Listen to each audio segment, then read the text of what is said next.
Pension validation നിയമത്തിനെതിരെ കേന്ദ്ര pension സംഘടനകൾ സംയുക്ത പ്രക്ഷോഭത്തിലേക്ക്. കാഞ്ഞങ്ങാട് ടെലിഫോൺ എക്സ്ചേഞ്ചിനും ഹെഡ് പോസ്റ്റ് ഓഫീസിനും മുന്നിലായി മനുഷ്യച്ചങ്ങല തീർത്ത് പ്രതിഷേധിച്ചു.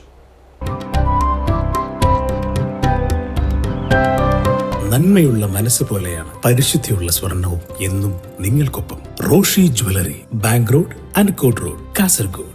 സ്റ്റാറ്റ്യൂട്ടറി പെൻഷൻ നിഷേധിച്ച പുതിയ പെൻഷൻ പദ്ധതിയും തുടർന്ന് ഏകീകൃത പെൻഷൻ പദ്ധതിയും നടപ്പിലാക്കിയ കേന്ദ്ര സർക്കാർ 2025 മാർച്ചിൽ പാസാക്കിയ പെൻഷൻ വാലിഡേഷൻ നിയമത്തിലൂടെ നിലവിലുള്ള കേന്ദ്ര പെൻഷൻകാരുടെ മേലെ മറ്റൊരു പ്രഹരം കൂടി ഏൽപ്പിച്ചിരിക്കുകയാണെന്ന് ഇവർ ആരോപിച്ചു.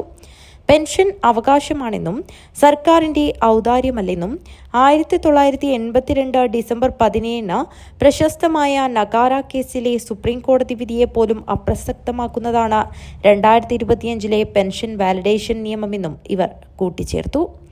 വാലിഡേഷൻ നിയമത്തിനെതിരെ സംഘടിപ്പിക്കുന്ന പ്രതിഷേധത്തിന്റെ ആദ്യപടിയായി കാഞ്ഞങ്ങാട് നഗരത്തിൽ മനുഷ്യച്ചങ്ങല തീർത്തു. ചെയർമാൻ PV രാജേന്ദ്രൻ അധ്യക്ഷത വഹിച്ചു.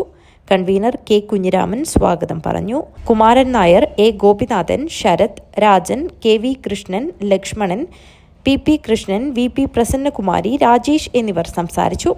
മനുഷ്യച്ചങ്ങലയിൽ നിരവധി ആളുകൾ അണിനിരന്നു. കാഞ്ഞങ്ങാട് ടെലിഫോൺ എക്സ്ചേഞ്ചിന് മുന്നിലാണ് ചങ്ങല തീർത്തത്.